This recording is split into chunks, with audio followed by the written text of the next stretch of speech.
one of the most cartoonishly hawkish political operatives in the United States, is now the top national security official and has the ear of the president. Donald Trump announced on March 22nd that he had appointed hardline neoconservative John Bolton as his national security advisor. Bolton is a textbook example of an ultra-hawkish neocon. He has staunchly supported every single recent U.S. war and played a significant role in some of the most catastrophic and criminal military conflicts of the 21st century. Bolton has proposed bombing Iran and North Korea and called for harsh sanctions and regime change in Syria and Venezuela.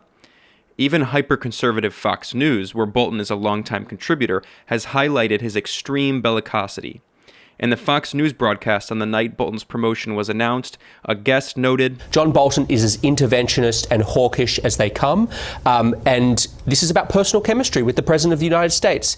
Under former President George W. Bush, John Bolton served as the U.S. ambassador to the United Nations and as an undersecretary of state. As a top official in the Bush administration, Bolton was one of the architects of the illegal 2003 invasion of Iraq. Even Fox News' extremely right-wing host, Geraldo Rivera, has worryingly pointed out that Bolton is totally unapologetic for the Iraq War, which led to at least 1 million deaths. Bolton is a hardliner. We know him very well. We know the ambassador very well. He was one of the cheerleaders for the Iraq invasion in 2003, which ended disastrously, unlike me, who feels very guilty about my support of that invasion back in those days. At that time, it made sense. We like to think so. The ambassador, though, unapologetic about it. He still believes it was a good idea. I think it disrupted the entire Mideast and was still paying the piper for that. Bolton has repeatedly refused to even acknowledge that past U.S. regime change operations were undeniably disastrous and unleashed chaos and mass destruction. You've called for regime change in Iraq, Libya, Iran, and Syria. In the first two countries, we've had regime change, and obviously it's been, I'd say, a disaster. I think we agree. No, I don't agree with that. And let me. You don't think it's been a disaster? No. In fact, John Bolton's main complaint has not been that the past U.S. wars he supported in Iraq, Libya, Syria, and beyond have destroyed the lives of millions of people, destabilized the Middle East, and given birth to murderous extremist groups like ISIS and Al-Qaeda. Instead, Bolton's main complaint has been that the U.S. is not waging enough wars and overthrowing enough foreign governments. The new U.S. National Security Advisor has spent years lobbying for wars on Iran and North Korea. In 2015, Bolton published an article in the New York Times in which he declared that the U.S. or Israel should bomb Iran's nuclear facilities. He added that Washington should then help Iranian opposition groups carry out regime change in Tehran. A Fox News correspondent also pointed out that Bolton has even proposed a first strike attack on North Korea, which could precipitate an apocalyptic nuclear war. Under George W. Bush, John Bolton falsely claimed that Iraqi leader Saddam Hussein had weapons of mass destruction that threatened the safety of the West. Today, Bolton continues saying the same thing about Iran. In early March, just 2 weeks before he became the top U.S. national security official, Bolton used this WMD tactic to try to dubiously tie together Iran and North Korea. What we have to worry about, I think, most importantly, is the threat of North Korea's nuclear weapons program, which is more advanced than Iran's. But it all ties together in the Middle East. You may have seen reports recently of a UN inspector's study of North Korea selling chemical weapons, precursor chemicals, and equipment to manufacture chemical weapons to Syria, likely financed by Iran. So there's a palpable threat of weapons of mass destruction, something President Trump acted against earlier in his term, that the North Koreans have brought into the Middle East with Iran's participation. What is Bolton's solution to this new supposed WMD threat?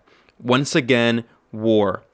A Fox News correspondent pointed out that Bolton has proposed a first strike attack on North Korea, which could precipitate an apocalyptic nuclear war. Well, there's no greater hardliner on North Korea than John Bolton. We've known Ambassador Bolton for a long time. If you look at the Wall Street Journal, he wrote an op-ed recently called "The Legal Case for Striking North Korea First." So he has put out there a potential for a preemptive strike against North Korea. I've heard him say on many occasions that he does not think that talking to North Korea will work. In 2011, Bolton even revealed that he had wanted the U.S. to invade and overthrow Syria's government immediately after it had destroyed Iraq's. To what end? How far do we go? What is our litmus test? Well, I think our litmus test is when there are significant American interests involved. And I do think that it would be in our interest to overthrow this regime in Syria. The best time to have done it would be right after we overthrew Saddam Hussein, when we had hundreds of thousands of American troops. Yeah, but where do we draw the line, Ambassador? I mean, John Bolton also frequently resorts to fear-mongering about China and Russia. At the 2018 Conservative Political Action Conference, Bolton declared that China is the greatest threat to the U.S. in this century. I think the issue for the United States in the 21st century is how to deal with rising China. And on the military side, I think it's important as we look at this question that we send China a single, short, clear message. You will never prevail over the United States. The new U.S. National Security Advisor referred to China's alleged support for North Korea's nuclear program as an existential threat, and said the solution must be creating a system that is comparable to Ronald Reagan's infamous Star Wars program, which was proposed at the height of the Cold War. This is the kind of existential threat that gives new meaning to the word existential. It's one reason why the president needs not just the kind of missile defense system for the United States the Bush administration contemplated to deal with the rogue states like Iran and North Korea. We need the kind of missile defense system that Ronald Reagan proposed initially in the Strategic Defense Initiative, and we need it right now. To counter the growing influence of China and Russia, Bolton called for more and more U.S. military spending, above and beyond the already staggering $700 billion annual Pentagon budget, which is larger than the next 8 biggest countries combined. We also need a massive military buildup. We need to increase the number of ships in the Navy, upwards of 350. We need massive new capabilities in the air and for our land forces. The president's taken an important step with his military budget, but a lot more work needs to be done. John Bolton never has enough. Not enough wars, not enough regime change operations, and not enough military spending. To Bolton, sanctions are never enough either. Whenever the U.S. imposes sanctions on a country, his response has consistently been that the sanctions must be harsher. Will sanctions be enough to stop Iran from sponsoring terrorism and ICBM production? Well, these sanctions will not do it. Like many sanctions from the Obama era, the sanctions in the congressional legislation, and it applies to those dealing with Russia and North Korea as well, are of the kind of targeted sanctions that are intended to be aimed at individuals or companies or government entities. So I think to be effective, sanctions need to be much more sweeping. This is a step in the right direction. It certainly sends a political signal. I don't think, unfortunately, it will affect Iran's behavior. When the United States put sanctions on Venezuela, Bolton again insisted they needed to be more brutal and more harmful. Will sanctions alone work to curb the totalitarian instincts of this regime? Well, these sanctions announced today will not. I think ultimately they need to be made much more sweeping in their effect. Bolton also openly said that the U.S. needed to support the right-wing opposition to help it overthrow Venezuela's democratically elected socialist government. I think the United States should find ways to go to the opposition in Venezuela, offer our assistance covertly or overtly. They may not want it. They may want some, but not others.